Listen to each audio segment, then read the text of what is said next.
video, I have decided to bring you guys in on what an actual personal growth coaching session looks like.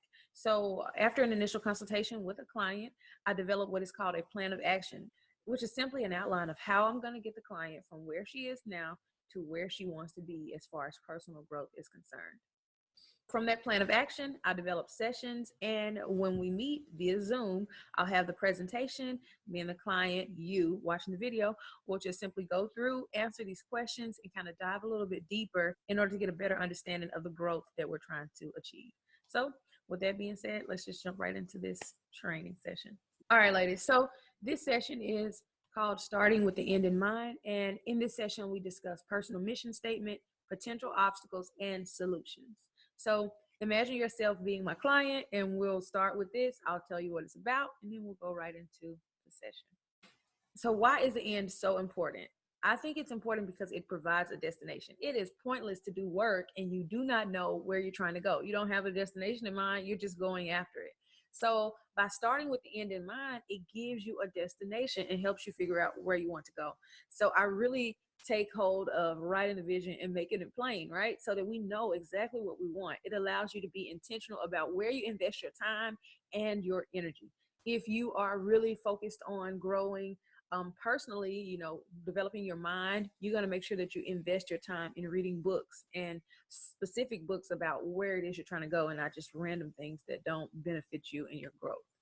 So that is why the end is so important. We get to talking about a personal mission statement. This allows you to zoom in and take a mental picture of the woman that you want to become in all areas of your life.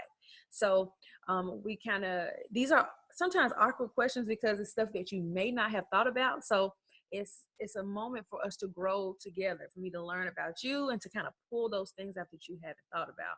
So in the personal mission statement, it's about thinking about the ideal woman. Like in your mind, what does this woman look like? How does she behave? Does she have, I want to be a woman with good character. I want to be a woman who is respected. I want to be a woman who loves people unconditionally. I want to be a woman who is confident. I want to be a woman who lives a life that's pleasing to God. So now I know based on what I want to do in that part of my personal mission statement, I got some work to do because right now I might not be loving people unconditionally. So, this gives you an opportunity to kind of determine what it is that you want to, be specifically in the area of just being a woman. And then I have on here Christian because my client is a Christian. So what type of Christian do you want to be? Do you want to be someone that just goes to church on Sunday? Or do you want to be someone who really lives out the word of God? Someone that is truly striving to be a strong believer, to grow in learning her word, just really thinking it out. What type of employee do you want to be? Someone who has a great attitude, who is positive, who is resilient, who bounces back, who is excited about making changes, or having good morale with coworkers and kind of being the positive force, being the light in the dark place sometimes. What type of friend do you want to be? Do you want to be the friend who just, sees her friend struggling and just kind of encourages her in her shenanigans? Or do you want to be the friend that encourages, even when it hurts, like, hey, this is probably why you're struggling. Like, even though this might hurt your feelings, I'm going to keep it real with you. So a friend that keeps it real, thinking about the qualities that you want to be as a friend is a part of your personal mission statement. And then if you have a sister, what type of sister do you want to be? You pick out all the areas of the roles that you have in your life, and then you kind of go through and determine where you want to be. This gives you a snapshot of the individual that you want to be. What type of sister do you want? What kind of intimate partner do you want to be? What type of spouse do you want to be? You want to be a needy spouse? Do you want to be a spouse that can't survive without seeing her man, every second of the day? Do you want to be a spouse that, can operate independently or autonomously? While your spouse is doing his thing, you can be doing your thing, or you have to be underneath them. Like, is that who you want to be? And if not, hey, that's an area that we need to identify. Like, man, based on my personal mission statement, I need to grow a little bit. These are areas that I need to work in, because even though I want to be here, I'm really here.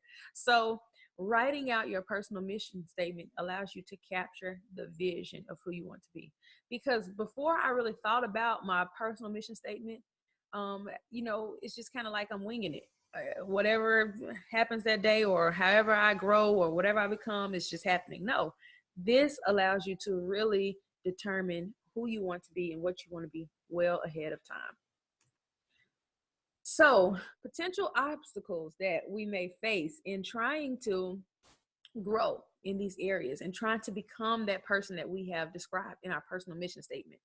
I don't want any sneak attacks. Like, that's my objective, to always kind of be aware. Sometimes they're going to happen. You can't prevent them, but there are times that you can prevent sneak attacks. Like, you know that if you go to someone's house that you're dating, you know that if you go there, depending on your emotional state, what may take place, especially if you're trying to move out of being someone who gives herself to men without, you know, having been committed as a husband or as a wife, or, you know. So if you're trying to change that area of your life, you have to start thinking ahead of time. What's going to happen if I go to this place, Netflix and chilling? Is it going to lead to something else? If so, that's not a sneak attack. Like, you knew what was going to happen. So this is an opportunity for me to just keep it real. Like, okay, what are some things that are going to keep you from achieving your personal mission statement? And then we talk about, based on this client, I came up with these 3 things that I feel like would probably be have a big impact on how she wanted to grow in her personal mission statement: time management, self-awareness, and fear. So time management, you have to understand that time is valuable. You can use it being productive or unproductive, but it's still being used. So that is what you have to put in your mind. Like, I can wake up today and have plenty of time, and if I do absolutely nothing with it, I'm being unproductive, and time is still ticking. That's a whole day that's been wasted, that I've been unproductive. So it's very important that you understand that managing your time is going to be an obstacle. If you don't manage it well, you're going to end up not achieving your goals. Self-awareness, not being in control of your emotions and feelings, leads to unwanted outcomes. When you don't have the ability to, know when you're about to pop off, or know when you're getting in an emotional state that makes you feel depressed, or makes you feel anxious, or makes you feel like you may do something just to feel love, even though that's not really what love is. If you're not aware of those things, it's easier for it to happen to you.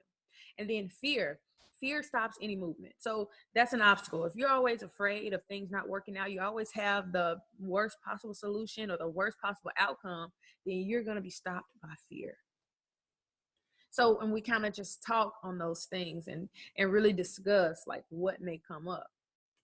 But do not fret, because I have solutions for you. So some ways for you to help think about and improve and like really zone in on your time management is sticking to a plan. It eliminates wasted time. So get yourself a plan. I have my planner. I have a planner for when I have days off from Army life. I have my planner and I have what I'm doing for that day. I write it out ahead of time, so I know, look, these are the things that I need to achieve today, so that I can make sure I'm staying on task. And then sometimes you may have to say no. There are so many times we waste time because we're afraid to tell people no, and we just take on things that we are not really, we don't really have time to do. And it disrupts the plan that we have, right? So you have to be able to say no, I can't help you. And if something comes up, I may be able to let you know about a different time, but having the ability to say no is going to help you with your time management.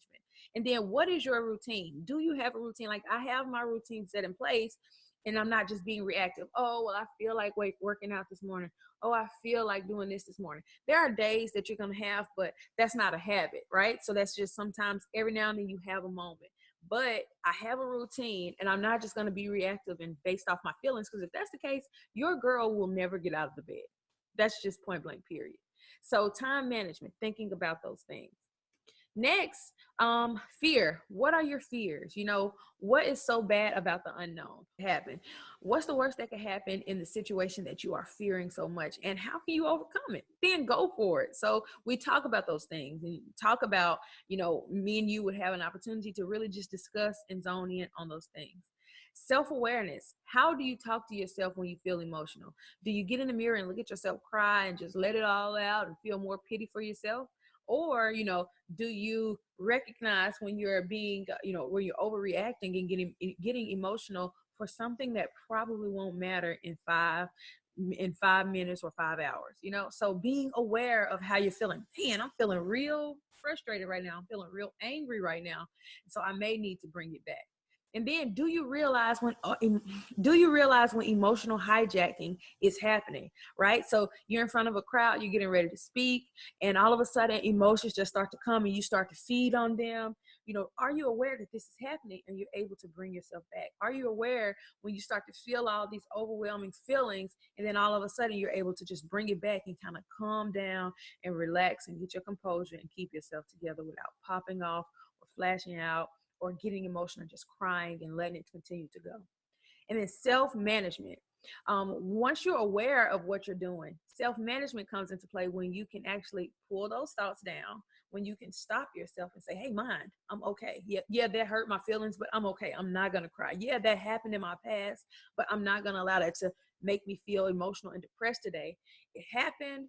Yeah, it was rough, but today is a new day and I'm getting it together. That's a form of self-management. Deliberate breathing. I'm frustrated. My heart's beating. I'm breathing hard. Deep breathing, calming myself down, relaxing, and thinking about better solutions or better outcomes that could possibly happen. So when thinking about self-management, you have to keep it real. What can you commit to this week for change? Don't overdo it, but what can you commit to? I can commit to staying off social media until noon, right? So that's one commitment. You know, how did you do with your last week plan? With your plan last week? How did you do last week? Think about your week last week and think about if you had any times that you didn't really, that you weren't really productive when you could have been. So think about that and then think about what stopped you. So whatever stopped you should be able to kind of prevent you from allowing it to happen again. So pretty much time management, self-awareness, fear, and then self-management. Once you're aware, now you need to manage that awareness and go on and put some things in place and start working on getting yourself and composing yourself, because I have been there too. There have been times in my life where I was so emotional and something, you know, things happen in life and it has the ability to really get you down. And I would think on those things and I would just start to get down and sad and just start crying and emotional and want somebody to feel sorry for me, look in the mirror, feel sorry for myself. How could this happen to me? But now, no. Your girl has grown and you can too. So you think about when those things start to happen and you're aware of them, you start to pull them down. You start to pull them down and get yourself together and make your mind realize that, like, look, I'm in the moment. I'm not in the past anymore. I'm not living in the past, so I'm not reacting to the past. So you bring yourself out of that pity and you start to realize, like, in the moment, I'm fine. You know, I survived it.